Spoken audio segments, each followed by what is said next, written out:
Akrobat politik terjadi di menit-menit akhir Pilkada Jawa Barat. Nama Anies Baswedan sebelumnya sempat dipertimbangkan PDI Perjuangan di Jakarta. Tetapi di hari terakhir pendaftaran Cakada, nama Anies ditransfer ke Bursa Pilkada Jawa Barat. Anies disebut menolak, PDI Perjuangan pun mengajukan pasangan JJ Wiradinata dan Ronald Surapraja. Tarik-menarik seperti apa yang terjadi di Kamis malam kemarin? Kita akan ulas bersama dengan dua narasumber saya malam hari ini. Ada juru bicara Anies Baswedan, Sahrin Hamid, dan juga pengamat politik UIN Syarif Hidayatullah, Adi Praitno. Selamat malam Bapak-bapak. Malam. Malam. Diana.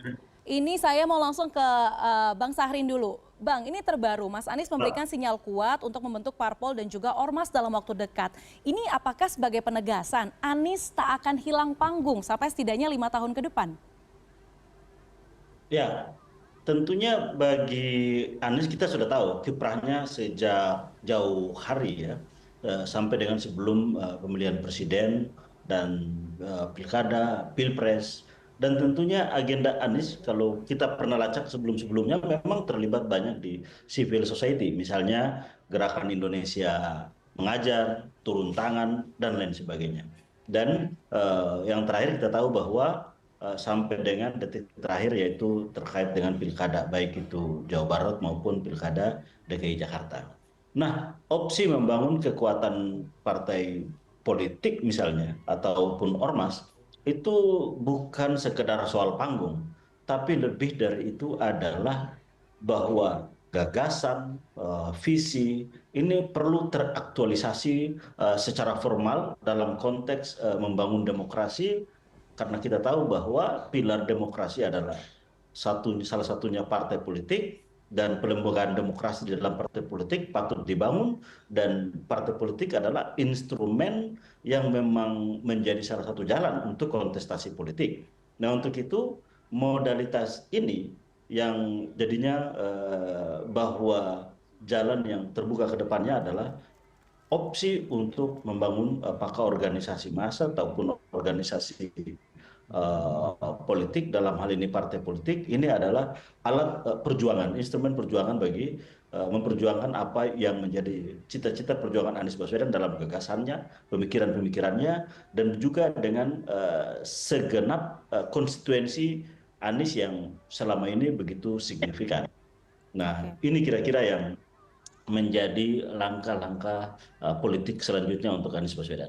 Oke, baik Bang Sarin, tapi kan dalam pernyataan resminya Mas Anies juga menyiratkan begitu ya, mencalonkan saja terancam. Ini maksudnya apakah benar ada tekanan ke Mas Anies sehingga menolak ajakan PDI Perjuangan di Jabar terlebih pada Kamis malam kemarin begitu?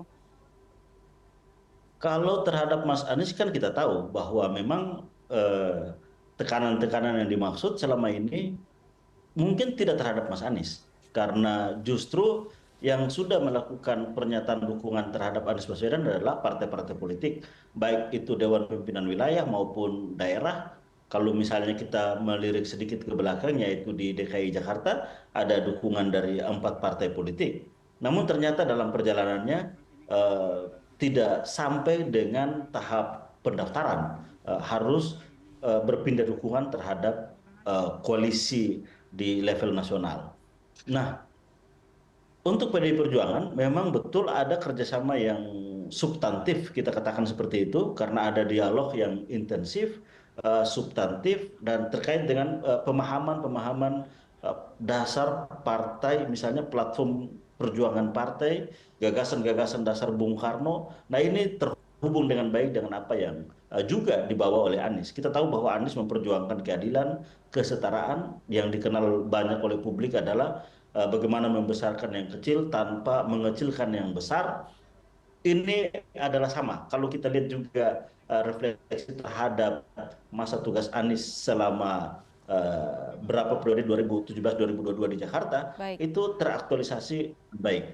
Nah, Mhm. sehingga kerjasama ini terus berlangsung dan tidak hanya konteksnya adalah soal pilkada tentunya, tapi lebih dari itu adalah bagaimana mewujudkan cita-cita kemerdekaan, cita-cita nasional menjadi program-program politik yang mungkin bisa diwujudkan secara bersama dengan PDI Perjuangan. Jadi kami melihat bahwa tekanan-tekanan itu justru terhadap Anies itu tidak, tapi barangkali kita juga melihat bahwa ada dinamika partai, apakah dalam dinamika partai tersebut ada unsur tekanan, tentunya partai lah yang sangat mengetahui soal kondisi itu. Dari Tapi sisi kan Anies Bang, tentunya melihat bahwa kemarin itu PDI Perjuangan sudah menyatakan dengan jelas bahwa sudah mengajak Pak Anies, tapi Pak Aniesnya menolak. Berarti kan sebenarnya bolanya di Pak Anies begitu. Berarti Pak Anies kah yang dapat tekanan, kemudian tidak berani untuk mengambil jalan salib gitu dalam tanda kutip begitu?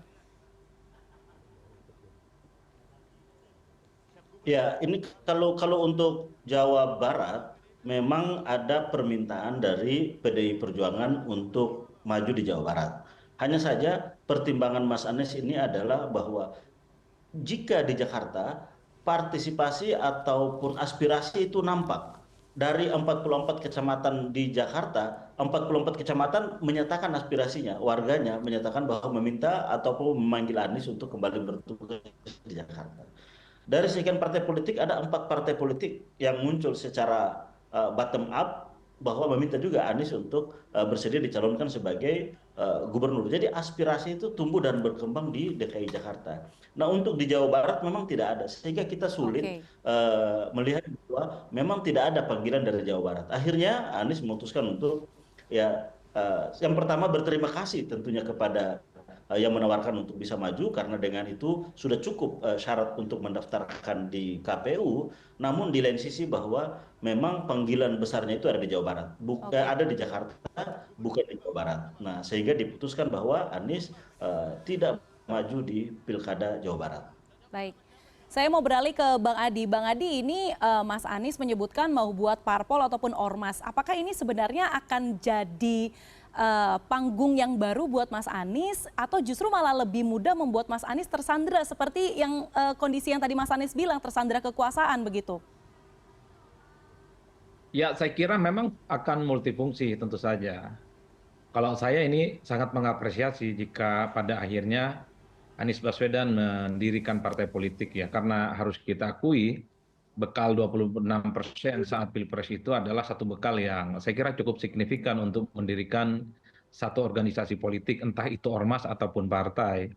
Karena bagi saya Pak Anies ini sudah telanjur menjelma sebagai seorang politisi yang saya kira para pendukung dan loyalis politiknya juga tersebar secara merata ya di berbagai tempat. Oleh karena itu, kalau ormasnya muncul, apalagi ini menjadi sebuah partai, tentu gagasan-gagasan besar termasuk ini juga bisa dijadikan sebagai kendaraan ya untuk melakukan pengembaraan politik bagaimana Pak Anies ke depan terus untuk memupuk bagi eksistensi dan kepentingan politiknya terus terjaga. Itu yang paling penting. Yang kedua, kalau kita melihat satu persatu misalnya tokoh-tokoh politik di negara ini setelah mereka misalnya tak lagi menjadi aktor politik, setelah tak lagi misalnya menjadi bagian dari partai politik tertentu, mereka memang mendirikan partai politik ya. Dulu kita ingat misalnya tokoh-tokoh Golkar seperti Hanura, kemudian Wiranto ya setelah terlempar dari Golkar kemudian mendirikan Hanura, Surya Paloh terlempar dari Golkar kemudian mendirikan Nasdem, Prabowo Subianto terlempar dari konvensi Golkar saat itu juga mendirikan Partai Gerindra,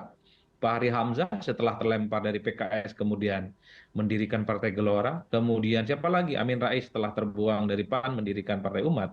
Dan sosok-sosok yang kemudian mendirikan partai politik ini kerap dijadikan sebagai instrumen kepentingan politiknya, baik dari segi gagasan, narasi-narasi, diskursus, termasuk soal bagaimana membangun kekuatan politik. Karena ada siklus yang saya kira di 2024 ini sudah mulai berubah. Dulu sekitar 15-20 tahun yang lalu, saya kira arus pergerakan politik itu kan muncul dari bawah, muncul dari grassroots. Jadi nama-nama yang punya popularitas dan elektabilitas tinggi cenderung mendapatkan dukungan politik secara signifikan. Partai mengerubungi dan menyediakan karpet sebagai upaya untuk mencalonkan mereka dalam sebuah kompetisi politik. Contohnya ya Pak Anies misalnya dalam Pilkada 2017 dan 2024. Tapi di 2024 dalam konteks Pilkada, siklusnya berubah. Yang bisa menentukan soal kandidasi terkait dengan calon gubernur, bupati, dan wali kota. Bukan lagi mereka-mereka yang punya nama besar, tapi adalah mereka yang punya akses dan menjadi aktor kunci di partai politik. Itulah yang disebut dengan oligarki partai. Bukan hanya Pak Anies sebenarnya yang gagal mendapatkan pencalonan ya, baik di Jakarta ataupun Jawa Barat. Di Banten sekalipun orang sehebat Airin yang punya popularitas dan elektabilitas menjulang basis politiknya kuat di Banten gitu ya, hampir tidak mendapatkan dukungan partai. Setelah Golkar mencabut dukungan politiknya kepada Andra Soni, setelah pada akhirnya ya kemudian Golkar memberikan dukungan lagi. Kemudian kita juga dengar di berbagai tempat, misalnya Arinal adalah sosok pemimpin di Lampung ya, gubernur di sana, tapi sangat mungkin tidak diusung oleh partainya sendiri dan berkesempatan maju dari tempat yang lain. Dan begitu banyak di tempat-tempat yang lain yang kita bisa saksikan betapa orang-orang yang punya popularitas dan elektabilitas yang tinggi karena persoalan demokrasi elit, karena oligarki yang menentukan dia jadi start. Bagi saya, setelah Pak Anies kemudian ingin memutuskan untuk mendirikan ormas ataupun partai politik, ini langkah yang mantap. Tentu untuk menyambut bagaimana persaingan dan kompetisi di masa yang akan datang, ini masih sangat memungkinkan. Selalu menyebut nama muncul nama Anies. Saya kira tidak bisa dilepaskan dalam konteks politik di 5 tahun yang akan datang. Jadi bagi saya, kalaupun toh Anies itu wassalam pencalonannya di pilkada bikin partai, kalau bikin ormas, saya kira kartu politik Anies akan kembali hidup minimal dengan tokoh nasional soal kemungkinannya maju kembali di Pilpres 2029. Oke, baik, kartu Pak Anies bisa jadi hidup begitu ya, atau mungkin berpotensi bahkan besar kemungkinan hidup karena parpol atau membuat ormas baru begitu. Tapi Bang Adi, menurut pendapat Anda sebenarnya lebih paten mana atau lebih cocok mana sebenarnya Mas Anies itu mendirikan parpol atau justru memang bergabung ke partai yang sudah established begitu?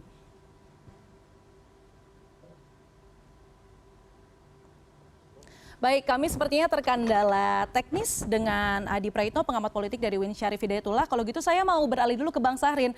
Bang Sahrin masih terhubung ya, Bang? Masih.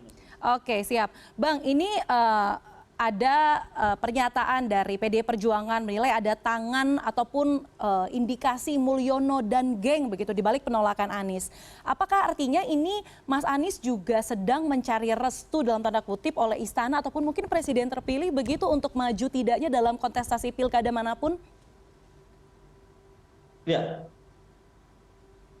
tentunya bahwa Anies kan bukan pimpinan partai politik, bukan juga anggota partai politik, sehingga tidak memiliki ruang untuk melakukan intervensi terhadap kekuasaan di partai politik karena partai politik memiliki kedaulatan sendiri. Yang kedua, Anies juga bukan menjadi bagian dari pemerintah sehingga tidak terkait secara langsung dengan siapapun di pemerintahan, apalagi presiden.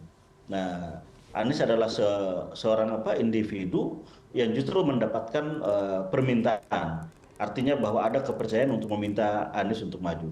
Nah, oleh karena itu tentunya ya apa yang dirasakan oleh Anies pastilah berbeda dengan apa yang dirasakan oleh partai. Nah, sehingga tekanan-tekanan itu kalau dimaksudkan adalah bagian dari intervensi penguasa, nah tentunya ini tidak terhadap Anies. Tapi kita tidak begitu tahu kalau misalnya itu terjadi di partai politik, karena partai politiklah yang mengetahui itu tentunya.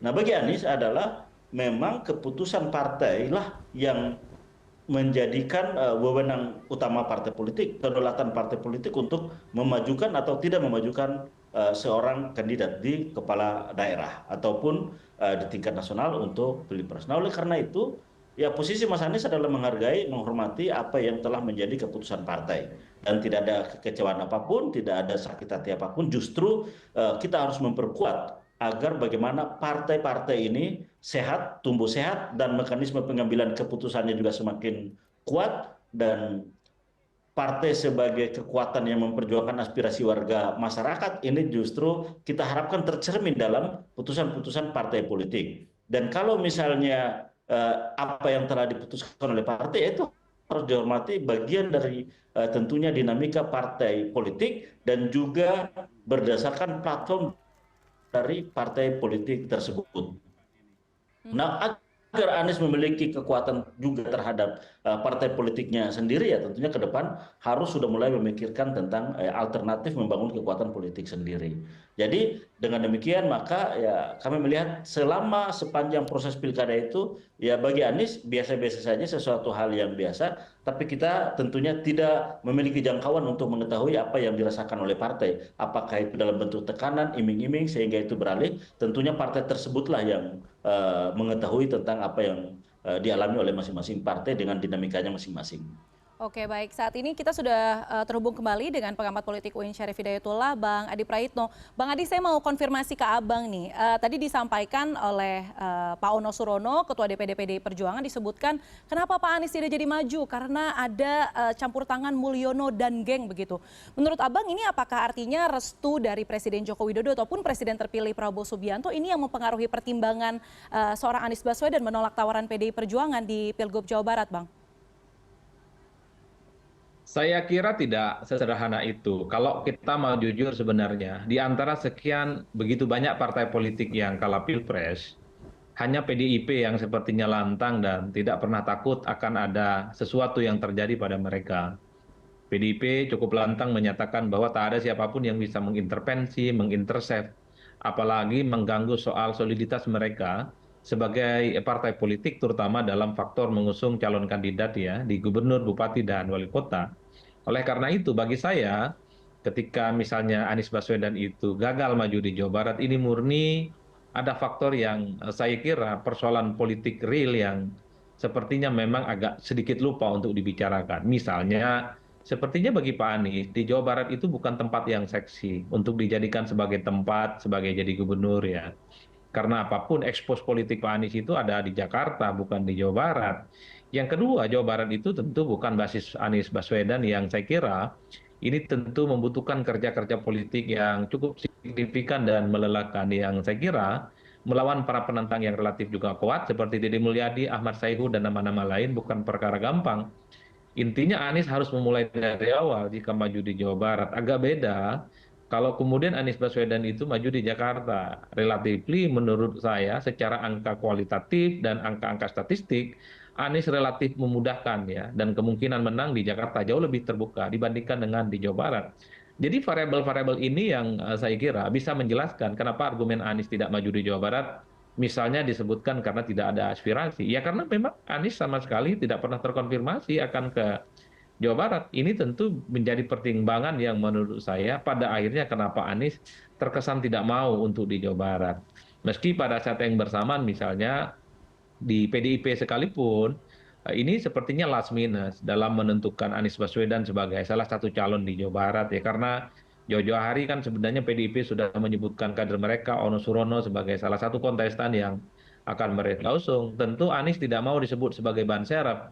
Ketika PDIP sudah tak ada lagi nama yang relatif mentereng bertanding di Jawa Barat, maka Pak Anies seakan-akan ditawarkan sebagai second plan untuk bertanding di sana. Jadi hal-hal yang semacam ini menurut saya murni persoalan pertimbangan politik bukan karena ada pertimbangan-pertimbangan misalnya intervensi, gangguan dari pihak-pihak lain, Mulyono, tukang kayu, invisible hand, dan seterusnya. Saya tidak terlampau menangkap persoalan-persoalan itu. Meski kalau kita iris satu persatu, memang ada kecenderungan Anies Baswedan itu ingin dikucilkan dengan cara misalnya menarik begitu banyak partai politik menjadi bagian dari koalisi Kim. Ya, itu tidak bisa dibantah. Tapi bukan hanya itu, PDIP kan juga terkesan dikucilkan di berbagai tempat, termasuk di Jakarta. Itu konsekuensi dari PDIP dan Anies Baswedan kalah dalam Pilpres. Ini yang saya kira memang bagi saya gangguannya itu masih terlihat elegan.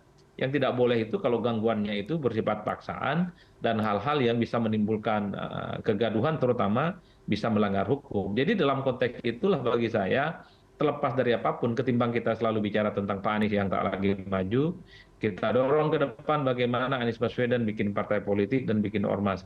Saya kira 5 tahun yang akan datang masih banyak ya panggung-panggung dan narasi-narasi politik yang sepertinya akan selalu ditunggu oleh publik terkait dengan Anies Baswedan. Karena apapun Anies itu sudah menjelma sebagai sosok yang saya kira sudah menjadi tokoh, menjadi selebritas politik, menjadi elit politik di negara ini yang pikiran, gagasannya cukup luar biasa dan akan berkontribusi terkait dengan diskursus memperbaiki kualitas demokrasi, kualitas kandidasi, dan kualitas kompetisi yang ada di Indonesia. Bagi saya sudah selesai semuanya.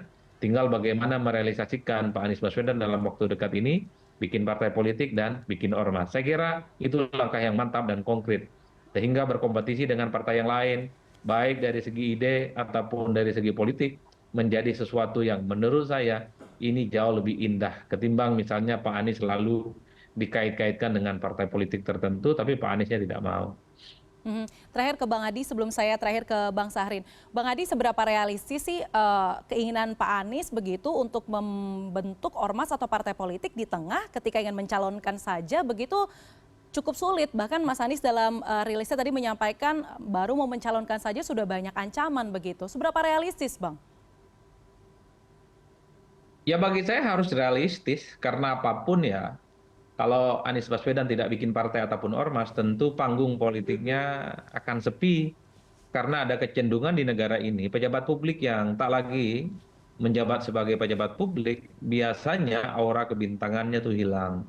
Karena pejabat publik itu dia mendapatkan expose, dia mendapatkan postur yang terkait dengan pemberitaan yang saya kira cukup signifikan. Oleh karena itu, panggung-panggung politik setelah tak lagi ada di partai, ya Pak Anies memang harus bikin partai sendiri. Dan bikin ormas yang saya kira ini akan memberikan interkoneksi ke berbagai kalangan. Baik ke partai politik yang lain ataupun dengan basis-basis konstituen yang selama ini memang solid kepada Anies Baswedan. Kalau mau begitu, bagi saya ini langkah yang bagus. Jika Pak Anies tidak bikin ormas ataupun bikin partai, ya harus menjadi bagian dari partai politik tertentu. Inilah rumitnya di negara kita, Diana. Satu sisi partai politik itu adalah instrumen kekuasaan politik, meski pada saat yang bersamaan kepercayaan publik pada partai politik itu kan turun drastis, mengingat seringkali partai ini selalu menghambat yang terkait dengan proses-proses politik yang tak lagi mencerminkan keinginan-keinginan masyarakat secara umum.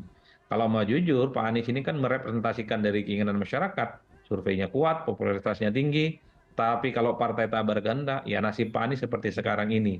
Wassalam di Jakarta, wassalam. Baik, saya mau terakhir mau beralih ke Bang Sahrin. Bang Sahrin terakhir, apa langkah konkret Pak Ya. Anies setelah menyampaikan tadi sore tadi bahwa ingin membuat partai politik ataupun ormas dalam waktu dekat? Apakah akan menggalang kekuatan, hadir di acara-acara bersilaturahmi dengan masyarakat atau apa langkah konkretnya? Ya, tentunya yang pertama ada dua langkah yang tentunya secara internal membentuk tim kecil untuk merumuskan langkah-langkah strategis, agenda merumuskan agenda-agenda politik terdekat, dan yang kedua adalah secara eksternal tentunya harus menjangkau yang lebih luas. Karena kita tahu bahwa dari sisi konstituensi Anies ini relatif sangat luas, dari Sabang sampai dengan Merauke.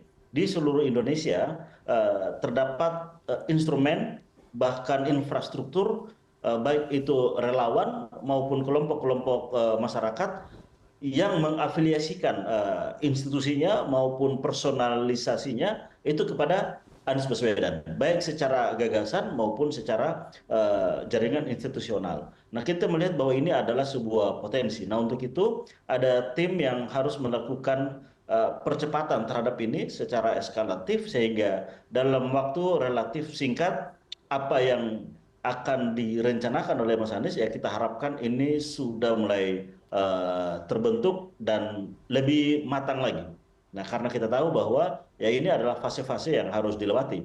Fase pilpres, fase pilkada ya harus dilihat bahwa itu fase yang sudah kita lewati dan saat ini adalah satu fase ke depan yang harus kita lalui, ada rute yang harus kita lalui. Dan salah satunya adalah bagaimana membangun sebuah institusi, apakah itu ormas atau ke partai politik yang lebih konkret sebagai alat perjuangan bersama, alat mewujudkan cita-cita bersama, alat untuk aktualisasi gagasan-gagasan, narasi, diskursus yang akan kita bangun ke depan untuk Indonesia yang lebih baik. Nah, tentunya ini tidak akan berhenti. Bung Karno juga mengatakan bahwa for a fighting nation, there's no journey's end. Nah, inilah yang harus kita lakukan terus, kita upayakan terus, dan kita harapkan demokrasi partisipatif, yaitu adanya partisipasi. Ini adalah partai politik bersama nantinya, jika ini adalah menjadi partai politik, dan seluruh rakyat kita harapkan mampu mengakses itu secara terbuka, secara setara, dan ini adalah menjadi alat perjuangan politik bersama. Baik, kita tunggu langkah konkret dari Anies Baswedan untuk tidak kehilangan aura kebintangannya di kancah politik Indonesia, sekaligus mungkin dalam waktu dekat menjawab rasa penasaran masyarakat nama partai politik, apa yang akan dibangun oleh Pak Anies, serta siapa saja tokoh-tokoh yang nanti terkenal dan merapat ke partai politik ataupun ormas besutan Pak Anies. Terima kasih Bapak-Bapak atas waktunya, Bang Adi Prayitno, pengamat politik UIN Syarif Hidayatullah, dan juga juru bicara Anies Baswedan, Syahrin Hamid pada malam hari ini. Selamat berakhir pekan Bapak-Bapak. Terima kasih.